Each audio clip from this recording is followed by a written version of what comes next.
안녕하세요. 요셉 청년부와 함께하는 3040 예배를 위한 느헤미야 묵상 뉴띵의 박영성 목사입니다. 오늘도 나의 잠자는 신앙을 깨우고 내년에 새 일을 이루실 그 하나님을 바라보는 귀한 시간이 되기를 소망합니다. 이제 21년도도 며칠 안 남았습니다. 단 이틀 뿐인데요.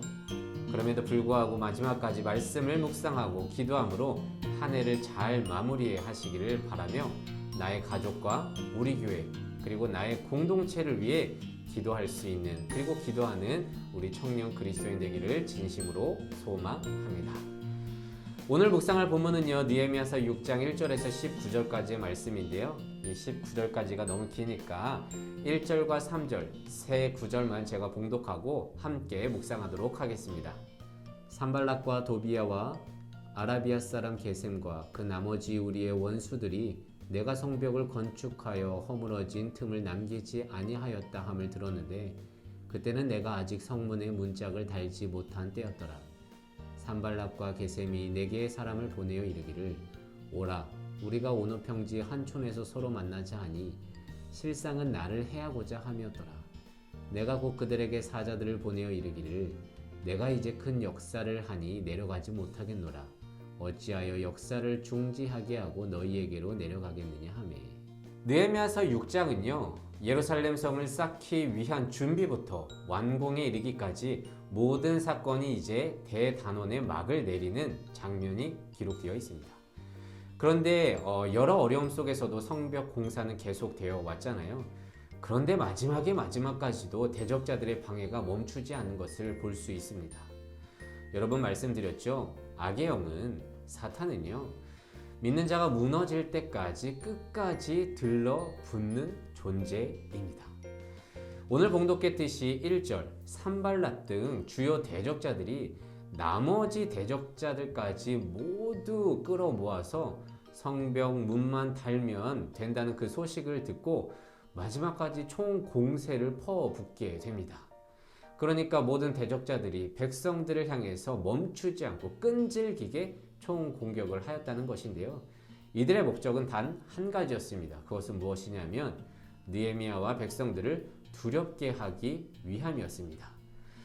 9절에는 이렇게 기록되어 있습니다. 이는 그들이 다 우리를 두렵게 하고자 하여 13절 그들이 뇌물을 준 까닭은 나를 두렵게 하려고 19절 도비야가 내게 편지하여 나를 두렵게 하고자 하였느니라. 그러니까 대적자들은 두려움을 통해서 하나님의 사명, 그 성을 쌓는 일에 절망하게 만들고 포기하게 하려 했습니다. 하지만 느헤미야와 백성들은 포기하지 않고 이 두려움의 도전에 대해서 하나님을 경외함으로 대응하였습니다. 여기서 경외라는 단어는요, 사실 두려움과 같은 단어입니다. 5장에서 하나님을 경외함으로 행할 것이다 라고 하는 이 경외라는 단어가 오늘 본문 19절에서는 나를 두렵게 하고자 하였다 라는 그 두려움과 동일하게 그대로 쓰였습니다.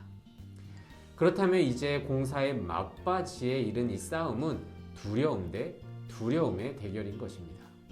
그러니까 하나님을 두려워할 것인가 아니면 세상을 두려워할 것인가 이 두 가지 선택의 기로에 놓여 있는 것이죠.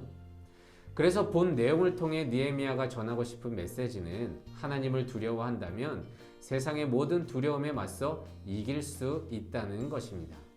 대적자들은 마지막까지 느헤미야를 끌어내 쓰러뜨리려고 했습니다. 대적들은 오노 평지로 느헤미야 보고 오라고 반복적인 제안을 했습니다. 이는 겉으로 대화하자는 것이었는데요. 이들의 계속되는 제안은 오히려 느헤미야에게 압박 그리고 두려움을 불러일으켰을 것입니다. 하지만 대적자들의 의도는 화해의 손길을 내밀었지만 결국엔 느헤미야를 해하고자 했던 것인데요. 다행히 느헤미야는 이들의 계획에 말려들지 않았습니다. 그런데 이것이 오늘의 내용의 포인트입니다. 어떻게 느헤미야는 이 압박과 두려움을 이기고 대적자들의 계획에 말려들지 않았냐는 것이죠. 그 답이 오늘 봉독한 3절에 기록되어 있는데요. 내가 이제 큰 역사를 하니 내려가지 못하겠노라. 어찌 역사를 중지하고 너희에게 내려가겠느냐. 여러분 이게 무슨 말입니까? 사명을 이루는 일에는 우선순위가 있다는 말입니다. 그래서 이 우선순위를 기억하고 실행하는 것이 외부로부터의 압박과 두려움을 이겨내는 방법이라는 것입니다. 쉽게 말하자면 그 우선순위는 말씀으로 기준으로 한 인생의 가치 우선순위를 말하는 것인데요. 이는 어떤 일이든지 얼마나 반복해서 일어나든지 간에 동일하게 적용되는 기준이라고 말씀드릴 수 있습니다. 예를 들어 창세기의 요셉에게 보디발의 아내가 날마다 유혹하였을 때 요셉은 말씀을 기준으로 하여 우선순위를 두어 그녀의 말을 듣지 않았고 함께 있지도 아니했습니다. 요셉은 이렇게 말했죠. 어찌 내가 큰 악을 행하여 하나님께 죄를 지을까? 결국 요셉은 자신에게 주어진 선택지, 두려움 대 두려움, 그러니까 권세자의 아내를 뿌리침으로 말미암아 보디발 혹은 애굽 사람으로부터 받을 벌을 두려워할 것인가? 아니면 하나님을 경외 두려워하여 말씀에 순종함으로 죄를 멀리할 것인가? 하지만 요셉은 하나님을 경외함으로써 세상의 두려움을 이겨내는 선택을 하였는데요. 그는 결국 하나님과 동행함으로 형통하여 끝내는 애굽의 총리가 되었죠. 현재를 살아가는 우리는 어떻습니까? 아마도 우리의 삶에도 대적자들로부터의 공격, 그러니까 끈질긴 유혹과 타협 때문에 두려워서 그들의 제안을 수락하여 끌려가고 있지는 않습니까? 우리가 믿고 있는 말씀을 통한 인생의 우선순위를 알고 있으면서도 이번 한 번만은 괜찮겠지 하면서 실수하고 막판에 신앙생활 잘 하고 있다가 무너진 적은 없습니까? 여러분, 우리는 기억해야 합니다. 세상의 모든 두려움보다 하나님을 경외하는 것이 지혜입니다. 그렇게 하나님을 두려워할 때 우리는 세상의 두려움을 이겨낼 수 있고 내게 주신 비전, 그 사명을 감당할 수 있습니다. 여러분, 이제 올해가 몇 시간 안 남았습니다. 지금까지 지내온 나의 삶을 돌아보고 다시 다가올 새해부터는 말씀으로 기준으로 한 우선순위를 잘 세워서 세상의 두려움에 흔들리지 않고 주가 마련하신 그 진리의 길을 곧바로 걸어갈 수 있는 우리 청년 그리스도인 되기를 소망합니다.